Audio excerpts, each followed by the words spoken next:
In less than 50 years, the Middle East has been rapidly transformed by its oil revenues, from an inhospitable desert region into a major economic player. The United Arab Emirates and Saudi Arabia are now home to some of the world's wealthiest people. In this program, some of the Middle East's richest offer us an exclusive glimpse into their extraordinary lives. We'll find out how they make and spend their wealth, what drives them, and exactly what they drive.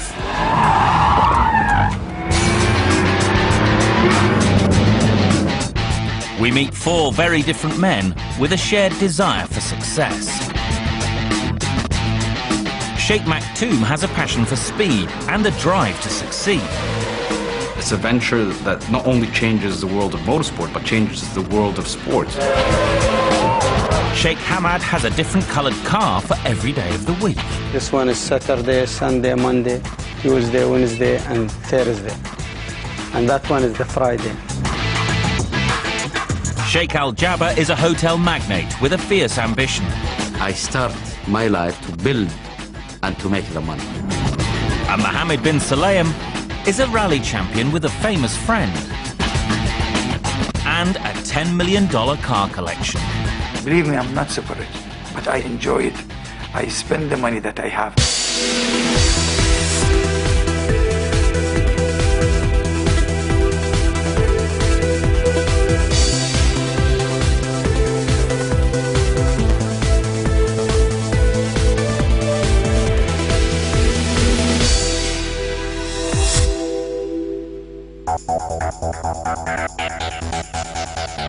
Dubai, one of the fastest developing and wealthiest places on Earth.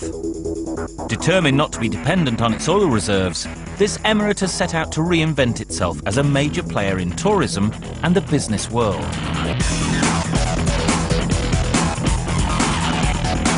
The result, an economy that has grown by a third since the year 2000. Amongst Dubai's most well-known landmarks is the world's tallest hotel, the Burj Al Arab, often called the Sail. And this, the spectacular Palm. This $5 billion land reclamation scheme features luxury homes and hotels and is being constructed just off the coast. Key figures in the current economic explosion in Dubai are the Maktoums, the ruling family. One of the younger members of this dynasty and the nephew of the Crown Prince is Sheikh Maktoum Hashim Maktoum Al Maktoum. He's currently making a big noise in the world of motorsport.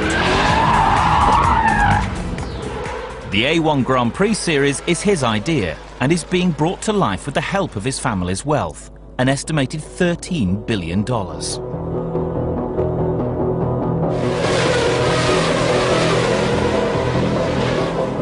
At the age of just 28, the Sheikh decided to turn his love of motorsport into a business. His vision for the A1 Grand Prix, known as the World Cup of Motorsport, is to rival Formula One. The A1 series features 25 drivers from 25 nations, each racing identical cars. It is a race between countries rather than individual drivers. It's a venture that not only changes the world of motorsport, but changes the world of sport. The Sheikh, a former triathlete, got his inspiration for A1 while taking part in an international multi-sport challenge. The idea for A1 Grand Prix started when I did the Land Rover G4 challenge. There were 23 Land Rovers parked, each one had a flag on it. And I said, you know what, this is fantastic. It could be very popular. And every idea starts from saying, you know what, I could do it better. The new A1 series has cost millions to set up, and Sheikh Maktoum has dug deep into his own pockets to make it happen. To finance the whole project, I mean, you wouldn't be far off if you say $300–400 million easily. Sheikh Maktoum wants A1 to really make its mark in the world of motorsport. But when it comes to raising more money, he found that the Maktoum name could be a mixed blessing. Well, in business, the name surely helps in opening doors, but a hindrance is there's something called the Maktoum inflation, or what my partners call the Maktoum inflation. If something's worth 50, it's suddenly worth 100. But people soon learn that, hey, there's a business, and people do not become rich by being stupid about money. Despite his youth, Sheikh Maktoum is an experienced businessman.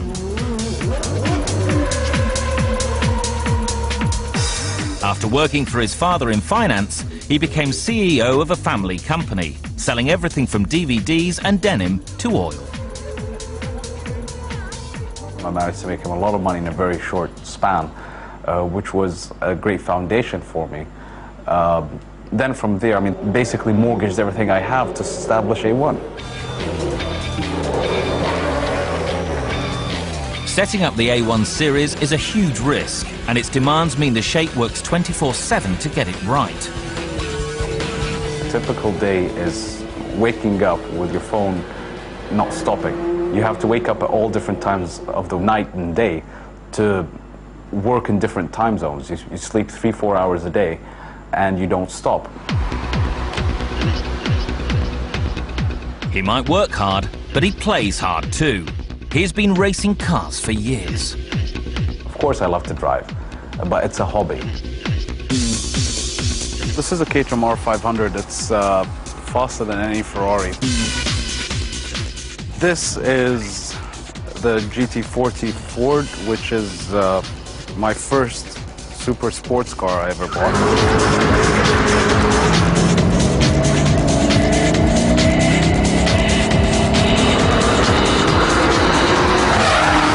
I mean, the G-forces you would experience in a car like this is unimaginable, except in a GT car or an F1 or an A1 car.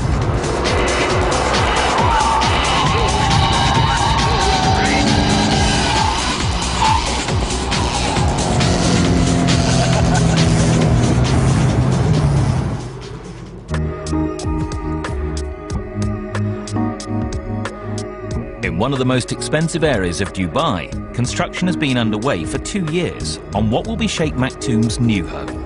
Just the place to garage a few of those cars. It's in the most exclusive area and the highest value per square foot cost of living, I think, on the planet.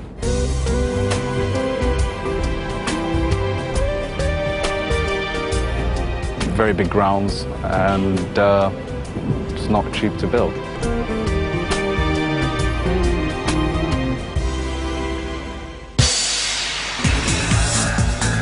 Coming up, Sheikh Maktoum and his motorsport dream are under pressure as he brings the A1 Grand Prix to Dubai for the first time. We meet the Sheikh with a passion for invention, and the rally champion who has gained a very famous fan. Sheikh Hamad bin Hamdan Al Nahyan is one of the wealthiest men in the United Arab Emirates. He's also one of the most unusual, known to some as the Rainbow Sheikh because he has a different coloured car for every day of the week. He's a member of the oil-rich Al Nahyan family, who have ruled Abu Dhabi for over 300 years. Sheikh Hamad's cousin is the president. This makes him super rich. His family are estimated to be worth more than $20 billion. With time on his hands, no need to work, and a limitless amount of money, Sheikh Hamad has become one of the world's biggest spenders. We never put money in the bank. What we get, we spend it. We get, we spend it. But he likes to spend it in enterprising ways. He's best known for his eccentric constructions like this, a replica of Noah's Ark that he built for his children to have birthday parties in. Sheikh Hamad's main home is this palace in Abu Dhabi, which he designed himself.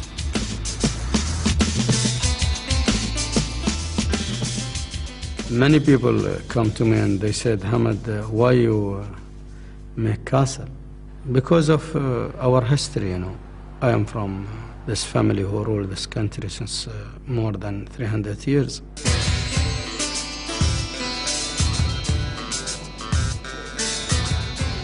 So here the lounge. Inside, he has installed some special touches for his guests and family in the lavish communal lounges. This is where we sit normally and we meet our people. This is from British Airways. We have the mirror, we have the TV, telephone, and this is a speaker and the wash basin. Sheikh Hamad spent 30 years serving in his country's armed forces. But since retiring 7 years ago, he has led a life of luxury. I have in my work who only served me is more than 200 people, and sometimes I feel shame. I think I'm lazy. I don't work. I don't go to the office. Most of the things they tell me by telephone, or maybe they bring some paper to sign.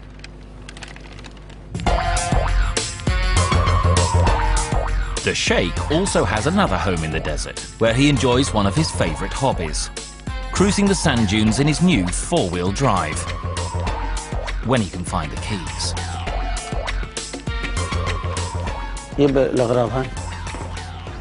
Okay, we'll go now. This is a Hummer, an American military-designed vehicle, but it's not just any Hummer.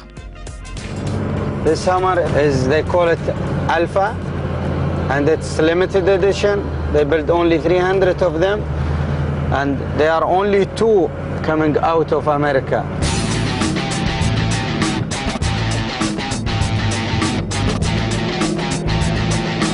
It's the best.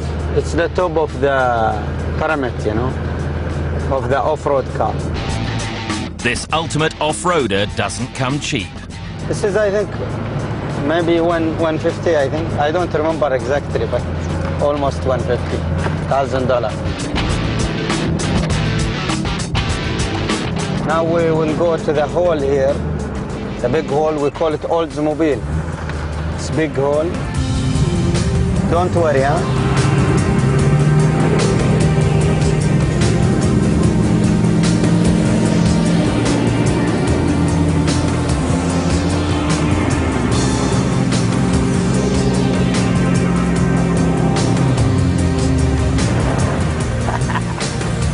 But Sheikh Hamad finds that even top-of-the-range cars can sometimes come a little unstuck. I think we're stuck, really, because I must be quick going up, not stop in the middle. Hummer, it's because of the long wheelbase. This is one of the problems. But it's the best. But it's my mistake.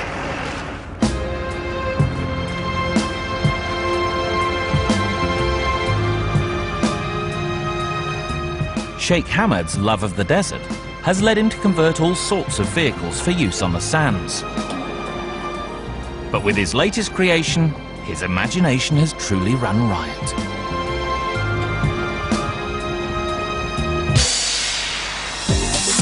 Fast-growing Dubai is keen to attract international sporting events, but it already has one very famous race. The Emirates is home to the $6 million Dubai World Cup, the world's richest horse race. Sheikh Mohammed, head of the Maktoum family and the ruler of Dubai, is one of horse racing's most influential figures. He has a stable of 400 horses and recently spent $42 million on 27 horses at the Keeneland Sales in Kentucky, USA. For one yearling, he paid $6.8 million.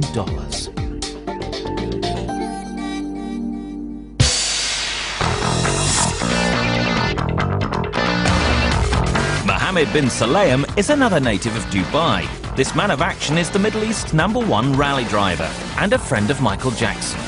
He lives in unparalleled luxury and has a collection of supercars valued at over $10 million.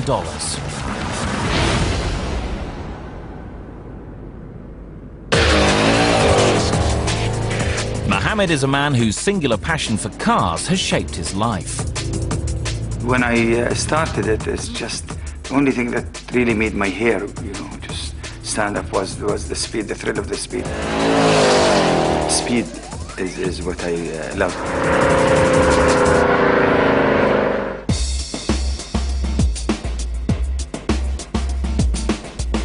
Since the 1980s, Mohammed has dominated the world of desert rallying. He's won over 60 rallies worldwide and won the Middle East's most prestigious event, the FIA Rally Championships, 14 times in 17 years. I've never said it publicly. Maybe I was the highest paid Arab sportsman. $4 million I used to get a year. It felt much better that I'm doing something dangerous and I'm doing my hobby, but I'm getting something in return, at least to feel good about it. Now, at the age of 43, this father of 5 has retired from racing, but his love of speed remains. He organises a yearly international rally, the UAE Desert Challenge. It's a grueling 5-day, 2,000-kilometre race through the rugged and sandy terrains of Abu Dhabi and Dubai. The race has been staged for the last 15 years. It is seen as the warm-up for the famous Paris-Dakar rally and attracts many of the world's top desert rally drivers. The race is open to amateurs too. All you need is $150,000 and a highly modified car or bike. It is, I would say, my baby. And it's grown up from a small event to a huge event where we can see 1,000 people coming, and I'm proud of it.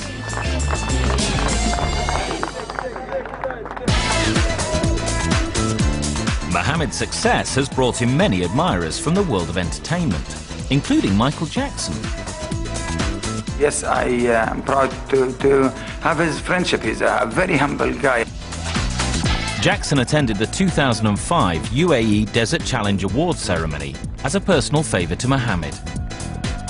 He never said no. I would meet somebody with 10% of his fame, and they would say the first thing, no, or the second thing, how much if you want me to come there, you know? This guy did not say anything. He said, okay, it's a sport, Mohammed, I trust you.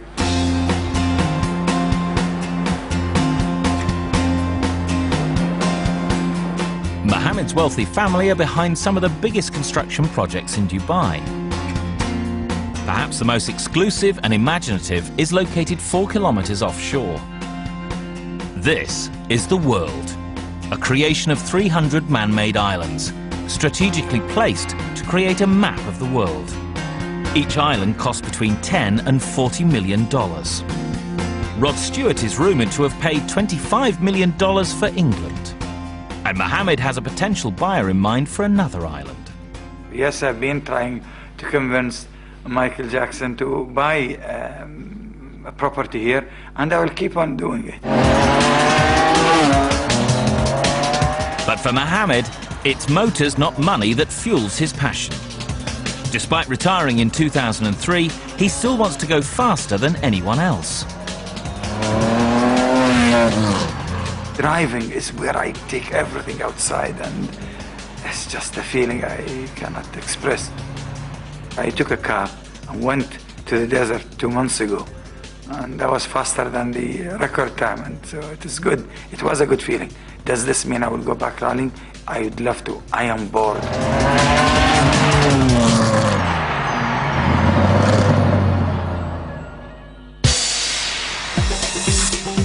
It's already home to the world and the tallest hotel in the world, but now construction is underway on another record-breaking building in Dubai. In 2009, the Burj Tower will reach 700 meters. It will be more than 200 meters taller than the world's current tallest building, the Taipei Tower in Taiwan, and twice the height of the Eiffel Tower in Paris. This 164-story luxury monolith will cost nearly $1 billion.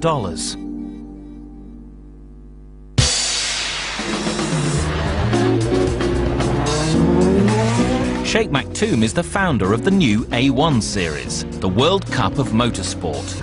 This multi-million-dollar enterprise is in its first season. The 6th race in the series is an especially important one for the Sheikh. It takes place in his home state of Dubai, and he knows he has to deliver. Internationally, and to our franchises and fans globally, they expect such high expectations out of Dubai, which puts on a lot of pressure on me. Simultaneously, I'm trying to showcase A1 to the people of Dubai. So it's a tall order, especially with a country with no motorsport heritage. Sheikh Maktoum prepares to play host to the motor racing elite at a reception held at one of the Maktoum family palaces. It's a chance for the big names in A1 to get together before the race. As host, he wants the reception to go off without a hitch. Hey, you guys catch me on this, that's not fair.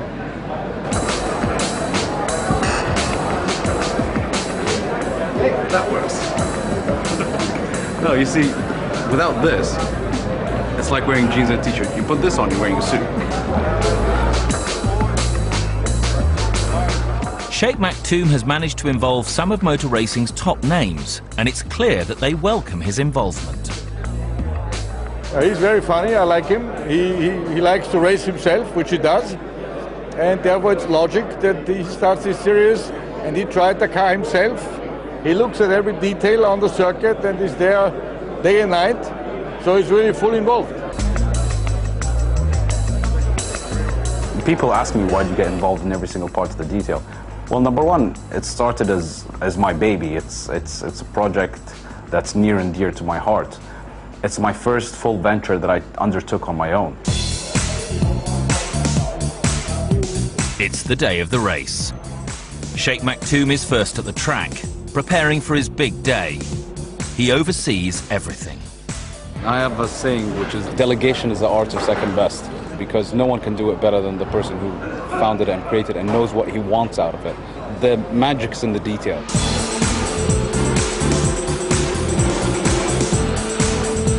You don't stop in a venture like this. Sheikh Maktoum is here 100%. He is the first guy on the track and the last guy who goes out from the track. You can see him sometimes at 9, 10 o'clock in the evening. He's still here. He's an extraordinary person to be able to come up with this concept. I mean, we all think of concepts, but to bring it to a reality and have it exceed your expectations, I think is fantastic effort. Sheikh Maktoum has this dream, and now it's real. It's happened. We are here. But the Sheikh can't relax, even though everything seems in place. Drivers are here, the teams are here, the promotion's ongoing, the fans are here. So it's looking great, and we're giving the fans a good show. It's the fans that count. The size of the TV audience is crucial to the success of the project. Sheikh Maktoum believes his idea of having 25 different nations represented in the race will attract new audiences to the sport. Why isn't motorsport as popular as football? Number one, accessibility. It's always been a European thing, a Western thing, a North American thing. But the rest of the world, that big gap in the middle, never had the opportunity to even partake. So creating that platform for them, suddenly there's a reason to go racing.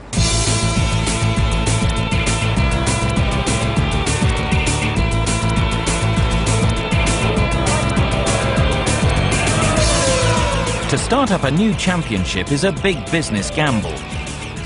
So far, the viewing figures for the races in the first season are about 10 million. But they need to get a lot bigger to rival Formula One. The ambitious Sheikh is looking forward to that challenge. I'm developing my philosophies in business. Number one, be honest, be truthful, be straight, be direct, be clear.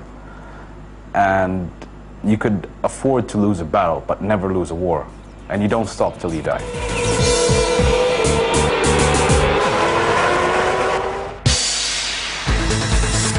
Coming up, Sheikh Hamad takes to the water in an unusual craft. And Mohammed bin Sulayem wants to go faster. I bought it a few months ago and it was not fast enough for me.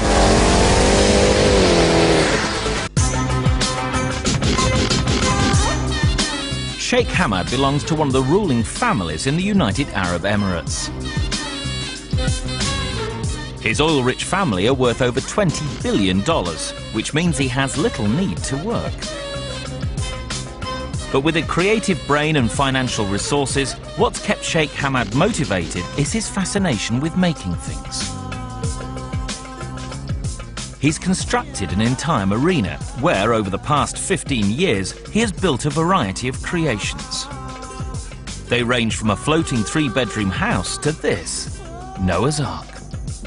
Nobody knows how it looks like Noah's Ark, but we try our best to make it looks like the shape of Noah's Ark, what the people think about it. It's only 1/5 of real Noah's Ark, and it's like a floating house. In the future, we're going to divide it inside and make it maybe rooms. One of Sheikh Hamed's most innovative plans was his idea of turning cars into boats.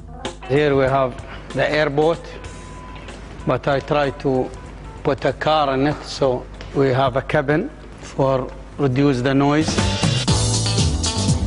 He got carried away with amphibious vehicles.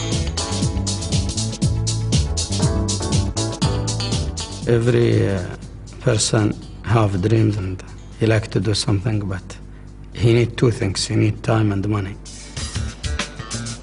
They have the time and they have the money. Sheikh Hamed's pride and joy is this car boat, which operates just like a car but is driven on the water. When he's not working on new ideas, he escapes to his own island. A short 50-minute hop by car boat, of course. This is an island which is almost 50 square kilometer, and it's island from my grandfather, and we have natural life here. We have the mangrove tree, we have all kind of seabirds, and we have the gazelle. And in the middle of his island hideaway, he's built himself a replica of an historic Arab fort.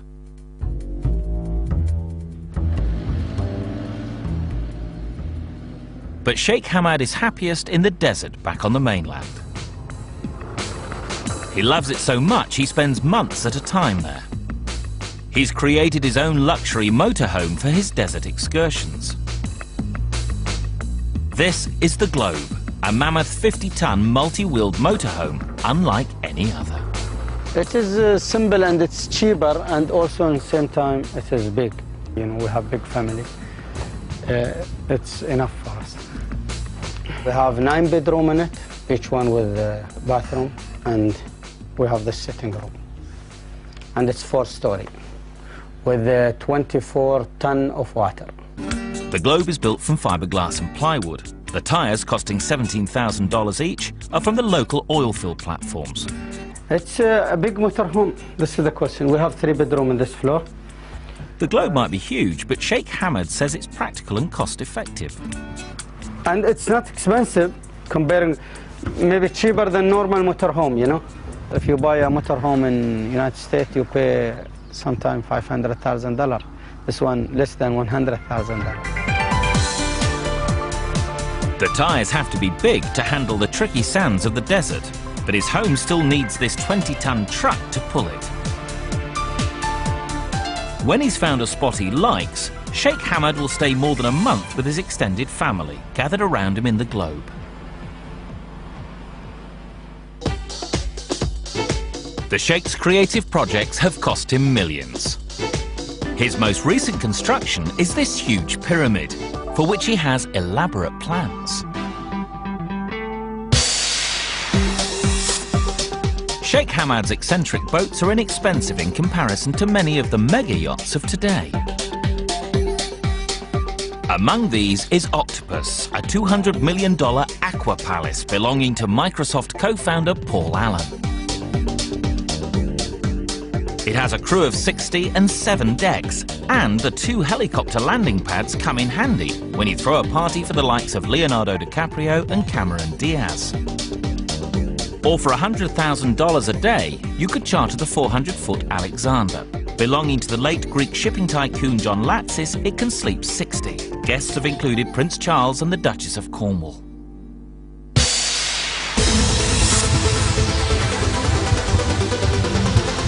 Mohammed bin Sulayem is the Middle East's #1 rally driver. In 2003, at the age of 41, he retired from the sport after a glittering 22-year career.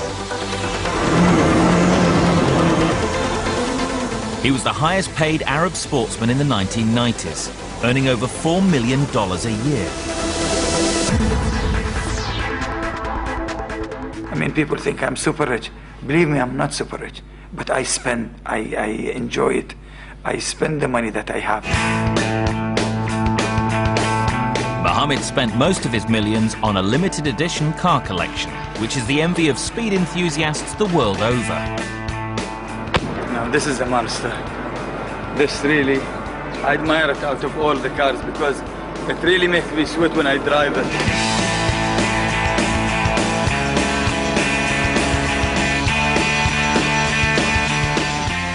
These super cool cars are worth over $10 million. Mohammed's collection boasts some of the world's fastest and most expensive. This Ferrari F40 is valued at $200,000.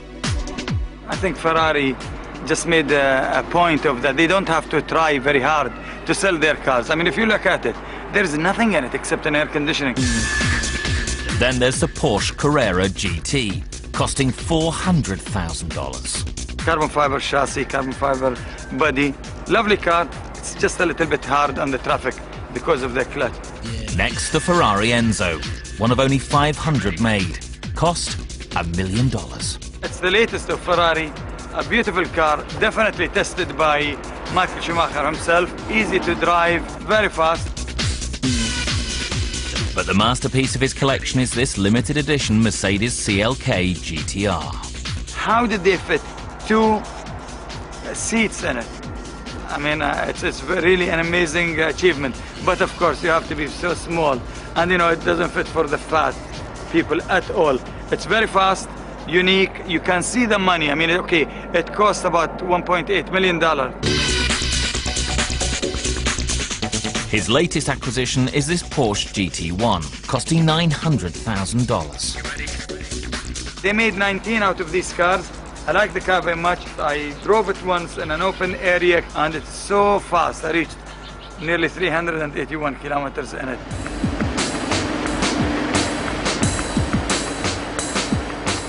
Mohammed's passion for speed goes beyond just buying supercars. Since retiring, he spends much of his time in his garage with his engineer, transforming his less powerful cars into supercar hybrids. This is an SLK 55 from AMG, and I bought it a few months ago, and it was not fast enough for me. So I had an idea. Get the most powerful engine from an SLR McLaren, and this is, you know, like over 600 horsepower. So I said I'll fit it in this small car, and then I will get a faster car than the SLR McLaren, but for a fraction of the price. I think there is nothing left in my collection except maybe the mother's car, and I don't think I'm allowed to do that. It's just that I cannot leave cars alone. You know, I think they are boring if you leave them alone. Mohammed has been retired now for 2 years, but it looks as though the lure of racing in the desert may be too strong for him to resist, even at the age of 43. Well, I saw one of the world champions in the cross country. He's 55, you know, so I think I have a few years more to go. So I would love to go back. I see myself going back. Yes, I cannot stay, I cannot take it anymore.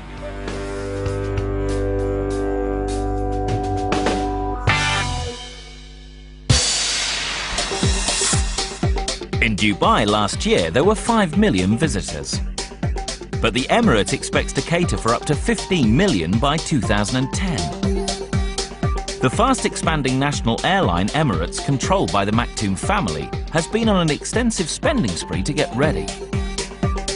It recently ordered 42 wide-bodied 777 planes, worth $9.7 billion from Boeing. Also in place is a record $12 billion order for 45 of the mammoth Airbus 380s. These are due in service in 2007. Featuring shops, bars and lounges, the Airbus can seat up to 850 passengers.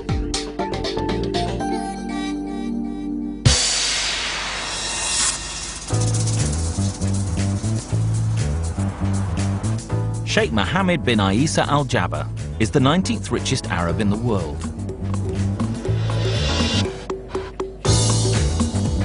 Over the past 27 years, he has created a hugely successful luxury property empire in both the Middle East and Europe. Age 48, he's worth an estimated $3 billion.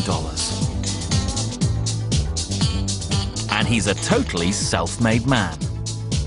I don't start with money looking to invest my money. Maybe I don't have that luxuries where I start with a lot of money. I start my life to build and to make the money. The cornerstone of Sheikh Al Jaber's property empire is his JJW hotel and resort business, which owns 55 top hotels in Europe, the Middle East and North Africa. Be a self-made man. I had worked very hard since an early age. I've been on the business now 27 years. I never rest a day. Sheikh Al Jaber's empire began in the 1980s when he designed and built the first luxury gated community in Saudi Arabia, featuring all the amenities of a five-star hotel. He now owns 5 compounds, each of which is home to upwards of 400 families. Sheikh Al Jaber's success saw him move into the European luxury property market. He owns a 5-star golf resort in Portugal. But the flagship of his hotel empire is the prestigious 5-star Hotel Grand Wien in Vienna, which he bought in 2002 for $107 million. It was not a lot for that hotel at all. It might be viewed that way. But the hotel today is the most successful hotel in Vienna.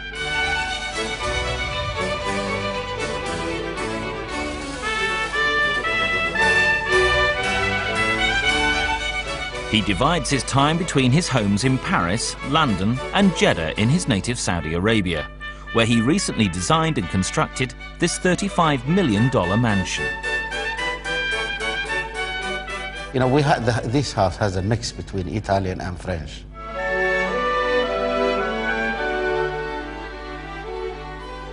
This is the dining room, where the numbers of visitors is large. The second floor is the family bedrooms. This is my bedroom here. His lavish home is a far cry from his own modest beginnings. My family was very normal, you know, there are no such wealth I had inherited from them at all. For Sheikh Al Jaber, his family, and in particular his 3 children, are as important as his business. I get 2 daughters. The oldest is 20. The second one is 16. And my son now is 14. He is keen that his company will stay in his family. You know, at least my oldest daughter, she will be taking part of the business 3 years from now.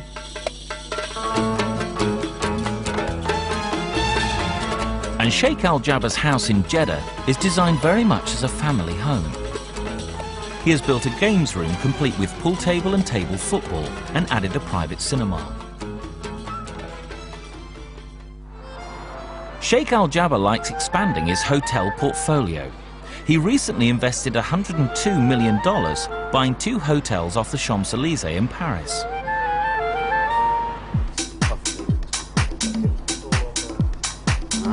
He is currently renovating one of them and is involved in every detail. The tables has to be a bit bigger, another chair there, bigger chair here, and here is the... Here, this is terrace with private dining. With a private dining. We requested to have the TV set framed. Yes, but this looks bigger than it should be. This wall has to be removed. Good idea, yeah. And then you have the dressing room in corners. Easter is a deadline. Every day, you know, we are losing money but not opening that. Absolutely, yeah.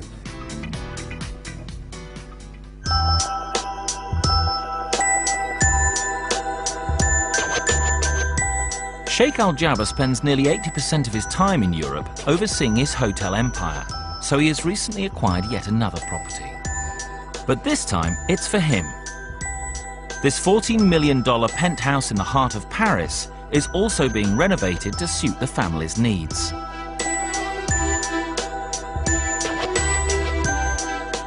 This is the best view, I think, for the apartment.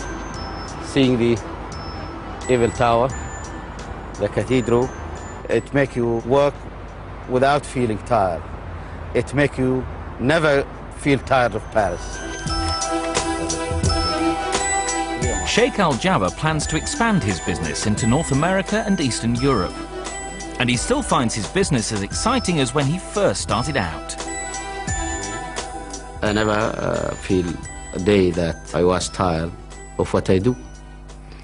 Maybe if I feel tired of what I do, I will gonna think to change my way of life, but not yet. Coming up, Sheikh Hamad unveils his latest project. Sheikh Hamad is a member of one of Abu Dhabi's richest families. As a royal, he has a staff of 200 at his beck and call. Having served 30 years in the military, this former royal guard now enjoys the finer things in life, like spending 6 months of the year in his idyllic desert palace. But he's always thinking of inventive ways to spend his money. His latest venture is this, possibly the world's most expensive garage. Here, one of my first project in the 80s. I put this Mercedes over a truck chassis. Sheikh Hamad has over 200 vehicles, an eclectic mix of classic cars, jeeps, trucks, Hummers, sports cars, and some that defy description.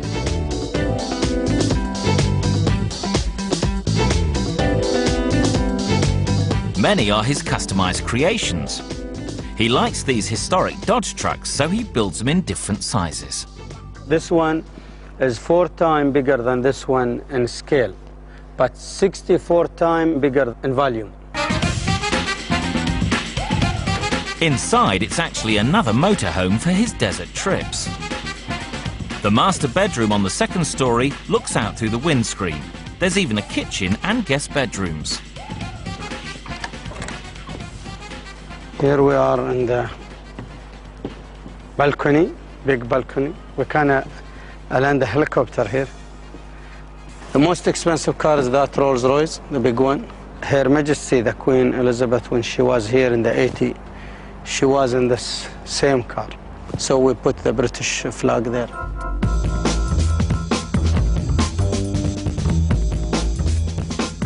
And one part of Sheikh Hamad's $20 million car collection has earned him the name the Rainbow Sheikh.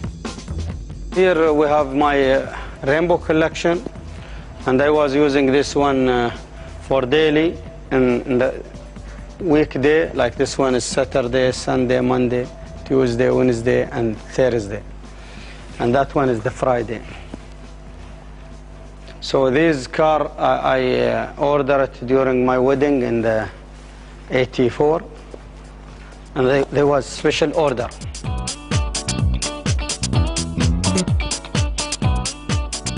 This is all the sedan here, or the 4 doors. And we have the Citroën, the old one, and the DS, the famous one. We have again Rolls-Royce here, and we have the New York taxi. Here we have the big truck, the one which pulling the globe. They use it for oil field, and it cost nearly $700,000.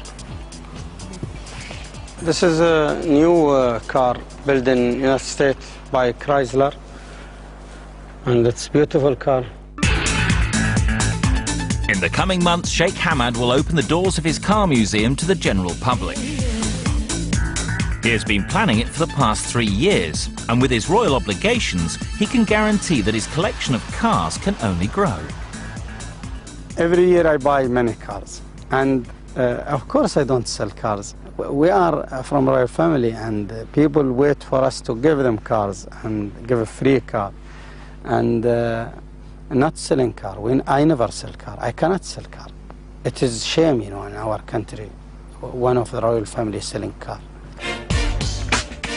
Sheikh Hamad might be pleased with his idiosyncratic achievements, but are there any more innovations still to come? Now, for the time being, I'm not dreaming for anything because I feel I've done what I want to do,